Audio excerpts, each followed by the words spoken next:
What's up guys, and welcome back to another episode of the Lockdown Career Mode. This is episode number 5, and what an episode we've got today. 4 big games with Nottingham Forest, including the EFL Cup third round home to Cardiff City, plus we're also going to promote Mason Watson today, as I've just trained him to 60 overall, and I think I'll promote Reece Murphy as well. Let's get the youth boys in our senior team. And with just 1.8 million in the transfer budget right now, I'm considering whether to hire another youth scout or not.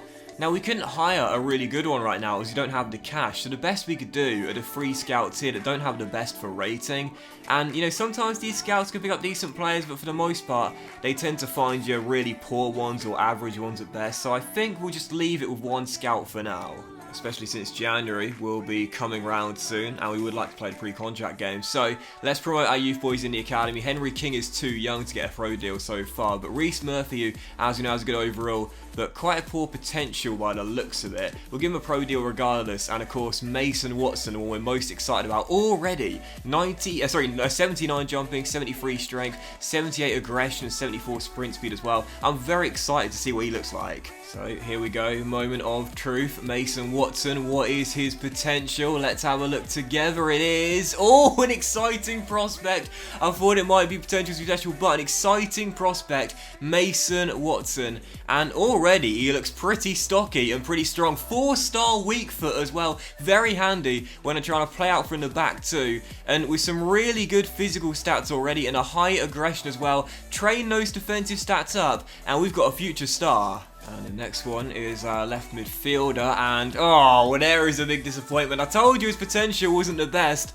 and unfortunately has no potential tag whatsoever. I'd imagine it probably is high 70s, which isn't terrible, but let's be honest here, I was really hoping for at least showing great potential. But 3-star, high work rate is always nice. And yeah, pretty average Reece Murphy, unfortunately. Still, I've kitted them both out and given them different squad numbers as well. And for Mason Watson, I'm going to put him straight on our bench as well. I think the future is very bright with this young man as part of our back line. And whilst we just signed Dale Fry, we got Collins as well, I think he deserves to be part of our matchday squad for the foreseeable future. I'm very big on this kid. And we've just sold a player as well, Jordan Smith. I negotiated this deal off camera. This is our third choice goalkeeper who we couldn't sell on transfer deadline day. He's off to China for 600,000. So first game of today's episode as we return to the City ground after the international break with a game against rock bottom Barnsley. So far winless in their first 7 games and just the 2 points picked up. However, our last game against fellow relegation play Swansea City ended as a 1-1 draw. This could be yet another tricky test against an underperforming side. Oftentimes in career mode, these can be the more difficult clashes. We only just escaped against Swansea in the dying minutes. 17 minutes in here and still tied at 0-0. Cash to Dale Fry, and I'll crossfield that out wide towards Ribeiro, who controls and plays it infield to Brennan Johnson. And now back to the left back, as Amiobi is asking for it, and I'll send him down the wing. Sammy, lovely first touch there, and he'll play it infield to Johnson, and Brennan cuts inside and shoots, and it's saved by the goalkeeper and turned behind for a corner. First real chance in 35 minutes. Just can't break the visitors down today as Travis has space to let fly over the bar. Still goalless. And that'll do it for the first half. Still deadlocked at 0-0. We're playing some good football, knocking the ball around nicely, but at the moment we're lacking creativity. Thinking about the January window when it comes round, and I must say, if there's one target I'll be looking for, it's an attacking midfielder, someone that can unlock defences and also go for goal from range. Because João Carvalho and Thiago Silva look decent, but at the moment not doing it on a consistent enough basis. But as Watkins finds Brennan, it's the kid, Johnson, off the crossbar, and Lolly shot blocked. Chance remains alive. Johnson, Carvalho saved and turned behind for a corner. Best chance of the game spurned. 10 minutes to go and Barnsley could win this here late on. Williams finds Connor Chaplin inside our area. Deep cross to the far post and a free header. Expertly caught out by Samba, and the rebound off the crossbar as Thiago Silva hooves it into touch. So almost lost the game at the death. What an absolute let-off that is. And today we just haven't been good enough out there. Mow it through the gap, and oh, Samba providing the heroics. 5 minutes to go. Still tied at 0-0. The visitors going for a winner. Joe, win that, mate. Well done. And can we get one late chance here in stoppage time? Lewis Travis out to Lolly. Watkins. Tyrese. Oh, lovely from Campbell. Great save. And turn behind for a corner. Action-packed game. I can't believe it's going to finish as a goalless draw. Oh, another great save. What an absolute thrilling game. Probably the best goalless draw I've ever played in FIFA. Somehow it finishes all square. 0-0 the final score, but back-to-back slip-ups against teams at the bottom end of the table. Should have been 2 wins. It's 2 points from 6. Missed opportunities, and even so early on in the season with Leeds and West Brom in great form, these are results we can't afford to have. And I'm going to give man of the match to the 2 goalkeepers who can share a glass of champagne each. They were both superb today and ensured the game would have no goals in it. Fortunately, Leeds were held to a 2-2 draw by Derby County, but with West Brom winning once again, you can already see a gap is appearing between the top 2 and the chasing pack. 4 draws in our first 8 games, whilst we might remain undefeated. Already 5 points off West Bromwich Albion.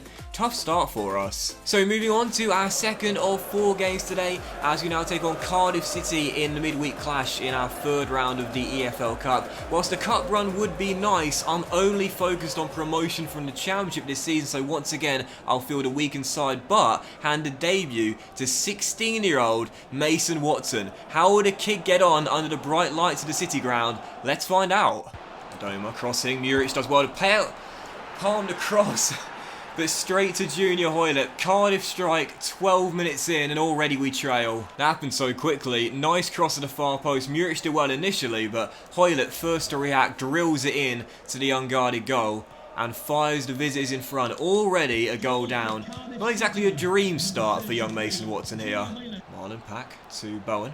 And now Jazz Richards takes over at right back through to Adoma, and a great chance here for Cardiff to go 2 goals up across the middle. Watson does well enough, but the rebound volley is easily caught.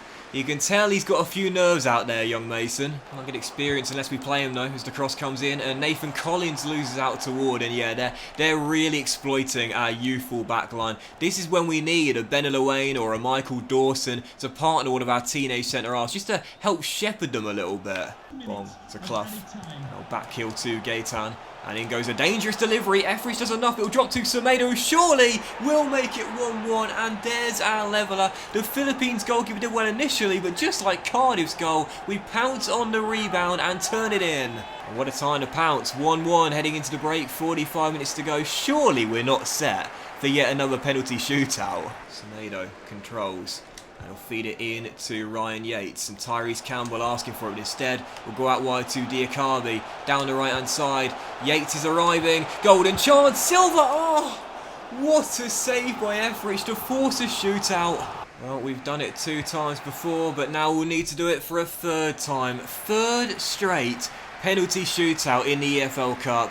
Unbelievable. Tyrese Campbell to take our first as we go to Etheridge's right hand side, and he sends him the wrong way. Cracking penalty as well, wasn't it? As Junior Hoylett, who scored in normal time, also sends the goalkeeper the wrong way. Diakabi, this time going to the opposite corner, and again, wrong way goalkeeper. Glatzel has it saved! Switched it up last time, this time going to go to the same corner. Thiago Silva has it saved. Pack.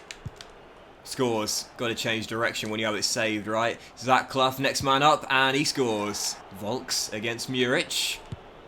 Puts it wide, and that means we can win it from the spot. And it's young Mason Watson, the 16-year-old, that can send us through to the 4th round. Watson against Etheridge. Oh, come on, young man. Nerves of steel, ice in your veins.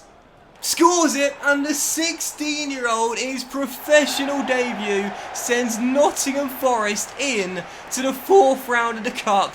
What a moment he'll never forget. Have to say, didn't feel confident, and when the range was expanded to a ridiculous amount, I wasn't sure he was going to hit the target, but instead he keeps it low, he hits it hard, and drills it in to send Nottingham Forest through. 3 times in a row, we win it on the shootout. Just call us the kings of the penalty shootout, heading to the 4th round, and I'm really hopeful we'll get drawn against a big Premier League team away from home, a real test, and a TV payday as well. That would be perfect. fact, I think if we advance one day in the calendar, we should be able to find out. So let's take a look here in the standings. If we have got a big Premier League side away, that's what we're hoping for. And it is. Oh, perfect! Liverpool away at Anfield in round 4. And that game will be sandwiched in between Reading at home and Luton Town away. Can't wait, man. Bring on Klopp. So third game today, and we might well have to make it our final one as well, as we take on Stoke City away at the Bet365 Stadium, and it's a cracking game as well. Both teams only separated by goal difference to start the campaign off in a 4-1-3 battle, as neither team could afford to slip up, with West Brom and Leeds already pulling away as the top two. Huge battle here away from home, and after just about scraping through on penalties against Cardiff and no wins in our last 2 championship games, we really need a response here today. Massive battle. Come on, Nottingham Forest. Cannot afford to lose this game tonight on the Friday. We want to show West Brom and Leeds before their games on the weekend. We are still going to be challenging them for the title and automatic promotion this season. A draw and our 3rd straight just isn't going to cut it. Johnson, off the post, but Carvalho is surely going to turn in a rebound, and it's a real stroke of fortune for our first. The kid hits the woodwork, but Zhao follows it in. You taught this in junior football. Follow your shots. Follow your shots, because the goalkeeper might parry it, it might come off the woodwork, it might take a lucky bounce, and for this one, it's the second. Hits the frame of the goal, but João Carvalho, alert, runs in field, and has a very simple finish. 1-0, but a huge helping hand. And when looking for a creative player in this team, it's the woodwork that gets the assist for our goal there. Typical. It's a lovely ball by Johnson though, and as Cash finds Joe Lolly down the right hand side, there's a chance here to make it 2. Lolly to Cash, great control, and the finish is sadly poor. Puts it wide the post, and that should have been 2. Costa into Watkins, golden chance for a break here as Ollie will slide our number 9 down left hand side. Great chance here to make it 2. It's Da Costa, he'll try his luck, and it's blocked by Ryan Shawcross with a simultaneous fall to the floor as we're still tied at 1-0. We've looked a better team out there as Joe Worrell heads the corner over, get a second goal, and this game's ours. James McLean down the left hand side, nice back heel to Powell, a good chance here for Stoke to find a leveller. Sam Vokes to Klukas, and Johnson. Oh, well, Brennan Johnson should have got it clear. Klukas with the finish, and Stoke have their leveller. But that's on the kid there as the hosts find the equaliser. I tried to clear it on time, but Brennan Johnson simply did not react. Ball in was cut out initially by the 18-year-old, but Sam Klukas first to react, pounces on the loose ball and puts it past Samba. 1-1, and if this is our 3rd straight draw in the championship, West Brom and Leeds are going to pull away. Can't afford another slip-up. 25 minutes to go. Stoke now coming out their shells a little bit. I can definitely see someone winning this game. Who's it going to be? As Lolly down the right. Oh, surely. Oh, Matty Cash. Oh, yes. Turns it in and makes it 2-1, but the flag's up for offside and it won't count. That was a glorious piece of skill by the right back there to flick it back. But as the shot was blocked, it comes back to our number 11, but he's standing in an offside possession. So unlucky. He did all the right things, just didn't get the rub of the green. 3 straight draws for Nottingham Forest, 1-1 the final score. Leeds and West Brom have the chance on the weekend to pull away, and both teams know already this is a big, damaging slip-up. Very tough game this one, as you would expect, with both teams only separated by goal difference to start the campaign off. I can definitely see us meeting in the playoffs, and I'm going to give man of the match to James Chester for Stoke City. He was a rock at the back with 5 tackles in the game, but I'll say it again and I'll say it louder for the people in the back. We need creativity in this Nottingham Forest team. And that will end today's episode of the Lockdown Career Mode as well, guys. So a massive thank you for watching. I really hope you have enjoyed it. And if you did enjoy the episode, then please do drop a like. Much love to you all. Have a fantastic day. And I'll see you for the next episode, which you will not want to miss very soon.